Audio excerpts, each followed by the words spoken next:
नमस्कार, आप देख रहे हैं आज तक। मैं हूं आपके साथ नवजोत रंधावा। सबसे पहले बड़ी खबर, असम और मिजोरम के बीच हिंसक संघर्ष में दोनों ओर से लगातार आरोप प्रत्यारोप का सिलसिला जारी है। इस बीच मिजोरम सरकार ने वीडियो जारी किया है और वीडियो में असम पुलिस के हाथों में मशीन गन नजर आ रही है। हालांकि असम के मुख्यमंत्री हिमंता बिस्वा शर्मा ने कहा है कि वो मिजोरम के मुख्यमंत्री से जल्दी ही बात करेंगे। दोनों ओर से नरमी के संकेत तो दिए गए, लेकिन इस बीच मिजोरम की तरफ से ये वीडियो जारी किया गया है जिसमें पुलिस के पास मशीन गन की ये तस्वीरें दिख रही हैं। तनाव हालांकि अभी भी बरकरार है। भले ही दोनों तरफ से ये कह दिया गया हो कि स्थिति को जल्दी ही नियंत्रण में किया जाएगा, दोनों ओर से नरमी के रुख भी नजर आ रहे हैं। मिजोरम की तरफ से यह भी कहा गया कि असम के मुख्यमंत्री पर हुई एफआईआर को वो वापस लेने को तैयार हैं। और इस बीच असम के मुख्यमंत्री हिमंता बिस्वा शर्मा ने भी कहा है कि वो बातचीत करेंगे, जल्दी ही बातचीत होगी मिजोरम के मुख्यमंत्री से। लेकिन बावजूद इसके मिजोरम की तरफ से यह वीडियो जारी किया गया है जिसमें पुलिस के हाथ में मशीन गन है, यानी टेंशन अभी भी बरकरार है बॉर्डर पर। हालांकि इस तनाव को खत्म करने की कोशिशें लगातार की जा रही हैं असम और मिजोरम की तरफ से, जो अभी खबर आई है। लेकिन ये वीडियो और ये तस्वीरें एक बार फिर से बताती हैं कि तनाव अभी भी बरकरार है वहां पर। तनाव भरे हालात आप इन तस्वीरों में देख सकते हैं। वीडियो जारी किया गया है मिजोरम की तरफ से, जहां पर यह दिखाने की कोशिश कि किस तरीके से पुलिस के हाथ में मशीन गन है और बॉर्डर पर कितना टेंशन है, वो वाली सिचुएशन भी लगातार यहां पर देखी जा रही है। हालांकि इस बीच दोनों तरफ से यह कहा गया कि तनाव को खत्म करने की कोशिशें की जाएंगी। सवाल यही कि बॉर्डर पर तनातनी कब खत्म होगी। पुलिस के हाथों में मशीन गन की तस्वीरें सामने आई हैं। मिजोरम की तरफ से वीडियो जारी किया गया है। मिजोरम की तरफ से यह भी कहा गया था कि वो असम के मुख्यमंत्री पर की गई एफआईआर को वापस लेने को तैयार हैं। असम के मुख्यमंत्री हिमंता बिस्वा शर्मा ने कहा था कि वो भी बातचीत करेंगे। असम की ओर से अघोषित आर्थिक पाबंदियां लगाए जाने के बाद से अब मिजोरम के मुख्यमंत्री ने गुहार लगाई है कि किसी भी तरह से केंद्र सरकार हस्तक्षेप करे और मामले को और बिगड़ने से बचाए। मैं इस समय आइजॉल में हूं, ठीक मुख्यमंत्री दफ्तर के बाहर। मुख्यमंत्री क्वारंटीन में है, लेकिन फोन पर उनके साथ हुई बातचीत में उन्होंने कहा है कि 24 जुलाई को जो कुछ भी हुआ उसकी जिम्मेदार असम सरकार है, क्योंकि असम के 200 पुलिसकर्मी वहां पर आए थे और मिजोरम की पुलिस आउटपोस्ट पर उन्होंने कब्जा करने की कोशिश की और उसके बाद ये हिंसक झड़प हुई जिसमें मिजोरम की तरफ से भी 2 लोग घायल हुए हैं। उनके दफ्तर के ठीक बाहर कई सारे लोग, चूंकि मुख्यमंत्री आवास पर क्वारंटीन में चले गए हैं, होम आइसोलेशन में चले गए हैं, उनके दफ्तर के कई सारे लोग 24 जुलाई को हुई मीटिंग के बाद ये कहा जा रहा है कि संक्रमित हो सकते हैं और इसके बाद खुद चीफ मिनिस्टर भी होम आइसोलेशन में है। लेकिन इस बीच उन्होंने गुहार लगाते यहां तक कहा है केंद्र से कि इसको दोबारा एक दूसरा बर्लिन न बनने दिया जाए, क्योंकि सबसे बड़ी सप्लाई जो है वो असम के रास्ते आती है मिजोरम को। और अगर यहां पर यह घोषित, क्योंकि असम की ओर से कई जगहों पर जितनी सीमाएं हैं हर जगह ब्लॉकेड लगा दिया गया है 6 पुलिसकर्मियों के मरने के विरोध में। और अब सरकार, मिजोरम की सरकार ने केंद्र से अपील की है कि वो हस्तक्षेप करें, इससे पहले मामला और बिगड़ जाए। उन्होंने कहा है कि हर रास्ता, हर मुश्किल का एक सोल्यूशन होता है, रास्ता निकाला जा सकता है। गृहमंत्री की अध्यक्षता में दोनों मुख्यमंत्री बैठकर बातचीत कर सकते हैं और दोनों लोग इस मुद्दे पर एक सहमति से इस विवाद को सुलझा सकते हैं। फिलहाल ग्राउंड जीरो आइजॉल, मिजोरम से संजय कुमार के साथ में आशुतोष मिश्रा, आज तक।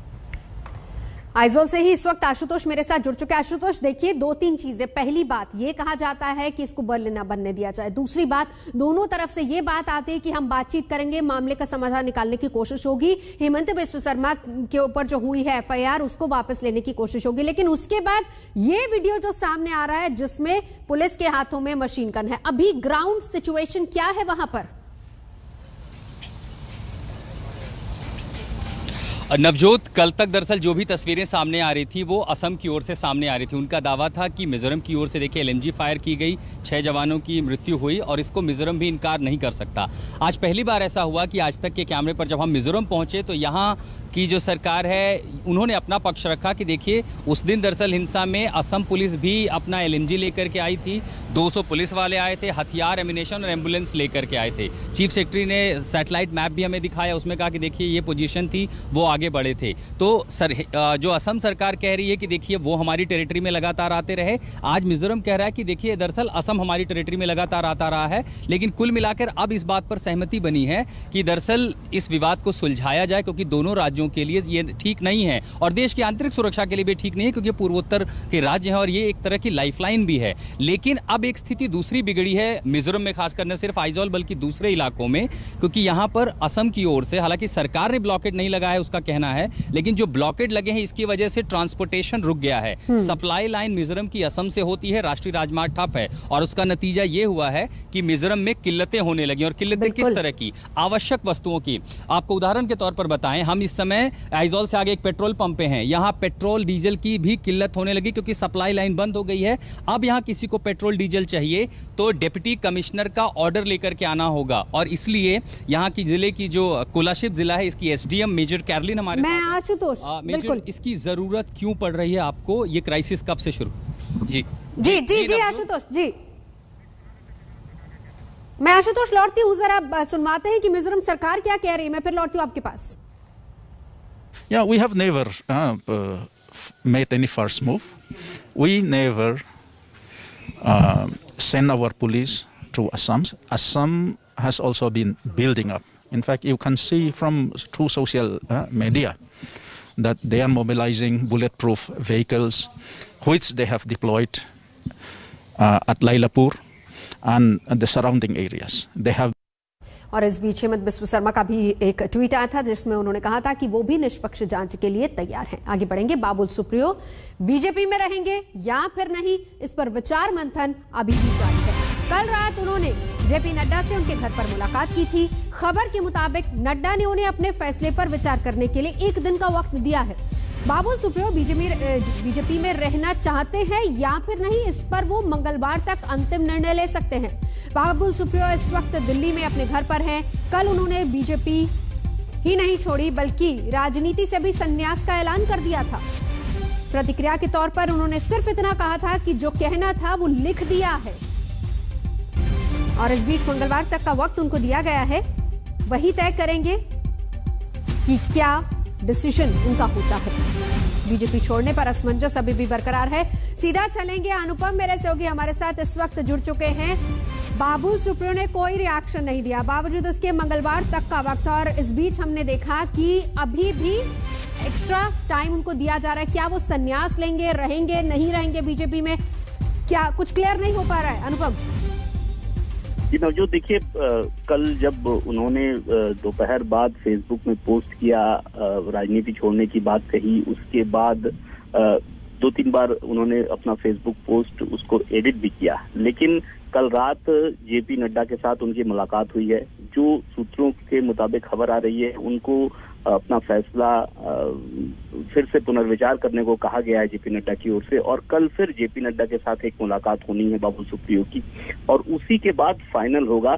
बहरहाल जिस तरह से उन्होंने पोस्ट किया था उसमें तो उन्होंने साफ कर दिया था कि वो अब राजनीति में नहीं आएंगे, लेकिन ये भी लाजमी था कि उनको रोकने की कोशिश की जाए, क्योंकि बंगाल में जिस तरीके से जिस विधानसभा चुनाव के बाद बीजेपी की जो अंदरूनी जो पॉलिटिक्स है वो सामने आ रही है, उसके बाद बाबुल सुप्रियो का इस तरह से छोड़ जाना तो बंगाल बीजेपी के भविष्य पर एक असर पड़ सकता है। तो ये सब सोचकर एक बार पुनर्विचार की बात कही गई है बाबुल सुप्रियो से। बिल्कुल, शुक्रिया। और इस बीच ये भी बता दें कि बाबुल सुप्रियो ने बीजेपी को अलविदा किया और सोशल मीडिया पर कई पोस्ट किए। हालांकि दिलीप घोष का ये कहना है कि वो बीजेपी का हिस्सा थे और आगे भी रहेंगे।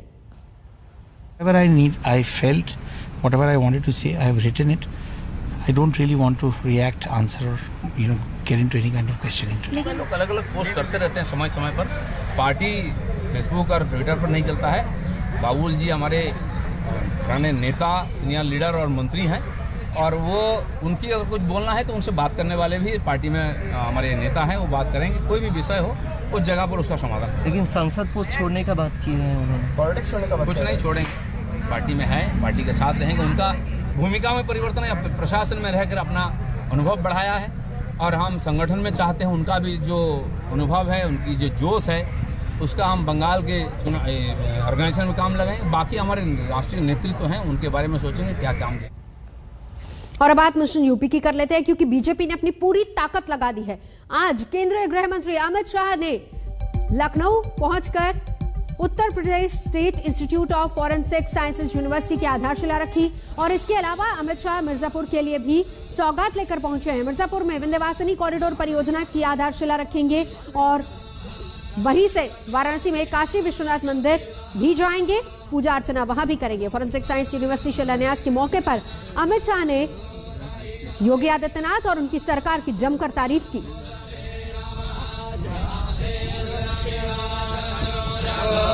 तीन तस्वीरें, एयरपोर्ट पर पहुंचे गृह मंत्री अमित शाह, इसके बाद योगी आदित्यनाथ के साथ पूजा अर्चना करने और फिर उसके बाद मिशन यूपी के लिए उन्होंने मंच से योगी सरकार की तारीफ की।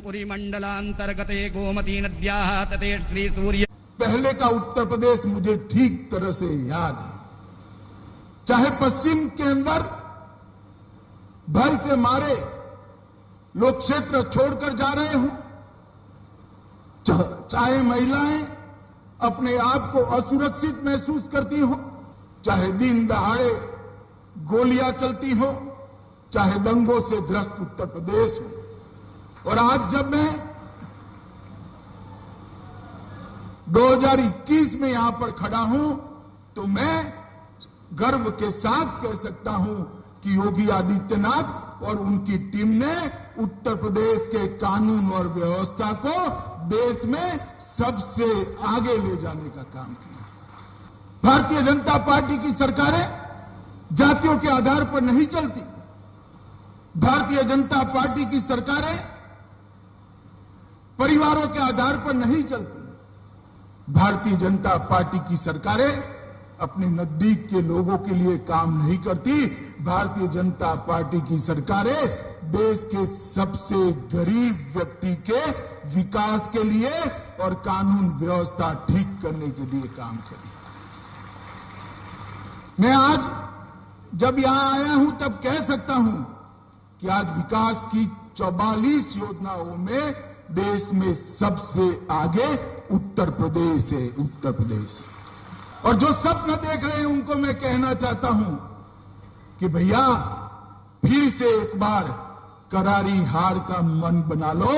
यहां भारतीय जनता पार्टी की प्रचंड बहुमत से सरकार बनने जा रही है। मित्रों, उत्तर प्रदेश के अंदर योगी जी के नेतृत्व में भारतीय जनता पार्टी की सरकार ने जो परिवर्तन लाया है, मुझे पूरा भरोसा है कि गत चुनाव की तरह ही इतने प्रचंड बहुमत के साथ फिर से यहां कमल की सरकार बनने जा रही है।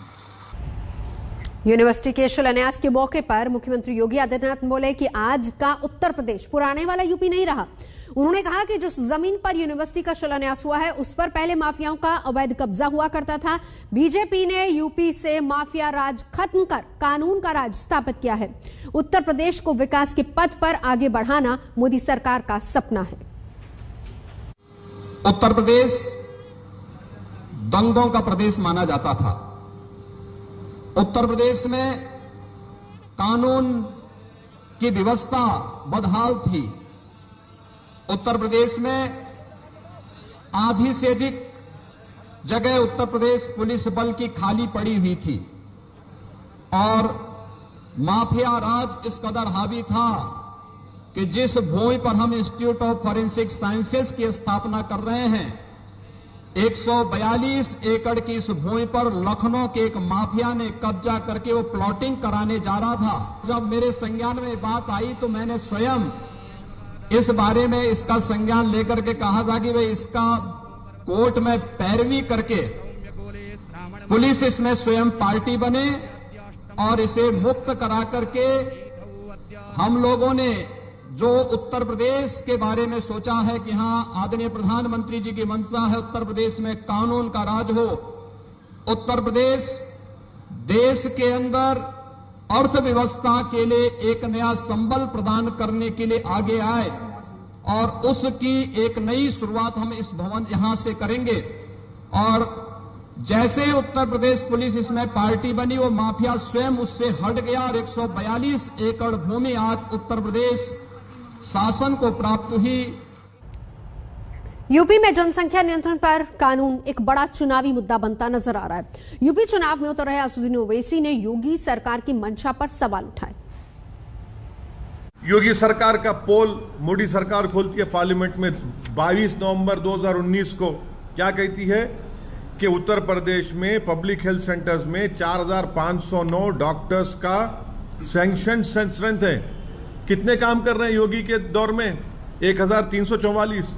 क्या प्रधानमंत्री और उत्तर प्रदेश के चीफ मिनिस्टर देश की उत्तर प्रदेश जनता के आंखों में धूल झोंक रहे हैं? ये चीजें नहीं करेंगे, खाली बस बातें करेंगे, नफरत फैलाएंगे। यही चीज है जो उत्तर प्रदेश की जनता इनसे तंग आ चुकी है और इसका बेहतरीन जवाब देगी उत्तर प्रदेश की जनता। उत्तर प्रदेश में अपराधियों पे कार्रवाई हुई है, मुसलमानों पे कार्रवाई नहीं हुई है। जितनी भी केंद्र की और राज्य सरकार की योजनाएं हैं उनका लाभ मुसलमानों को भी पूरा मिला है और इस बात को मुसलमान समझते हैं। अब मुसलमान पढ़ लिख गए हैं, कुरान को वो पढ़ते हैं, नमाज पढ़ते हैं, अपने धर्म को मानते हैं, लेकिन अपने सामाजिक जीवन को वो धर्म से नहीं चलाएंगे। अब वो धर्म से निजी जीवन को चलाएंगे और सामाजिक जीवन को रोटी और रोजगार की व्यवस्था देख करके चलाएंगे। ये समझ इन मुस्लिम नेताओं को भी हो चुकी है। ये तो खाली एक दिखाने के लिए ये मीडिया के मुगल हैं हमारे ओबीसी भाई साहब, ये मीडिया मुगल हैं, इनका नीचे कोई अस्तित्व नहीं है।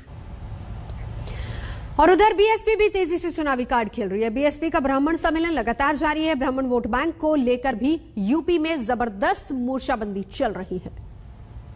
प्रबुद्ध समाज का सम्मेलन पूरे उत्तर प्रदेश में हम लोग कर रहे हैं और खास तौर से उसमें ब्राह्मण समाज जिस तरह से आतंकित है, प्रताड़ित है, उसको उसके बीच में जा करके उनकी बात सुन करके उनसे बातचीत कर रहे हैं और उनका मान सम्मान स्वाभिमान जो छीन लिया गया है उसको वापस दिलाने के लिए हम लोग आगे नहीं। चारों युगों का सबसे बुद्धिमान समुदाय कोई है तो वो ब्राह्मण है। उनके आनुवंशिकी में ही बुद्धि चली आ रही है।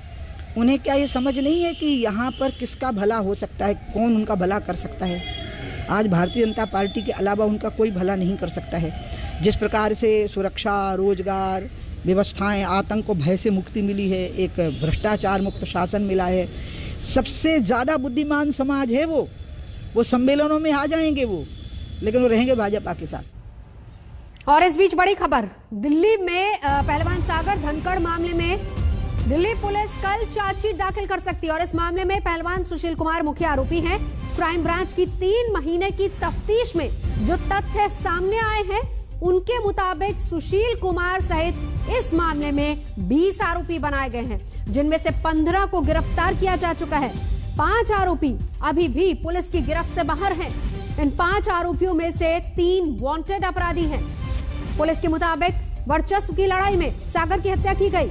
मारपीट की घटना जिस मोबाइल फोन में रिकॉर्ड हुई है उसकी फुटेज की फोरेंसिक रिपोर्ट के अलावा कुछ सीसीटीवी की फुटेज, छत्रसाल स्टेडियम में मौजूद लोगों के बयान पुलिस ने तफ्तीश में शामिल किए हैं। तो कल चार्जशीट दाखिल कर सकती है दिल्ली पुलिस।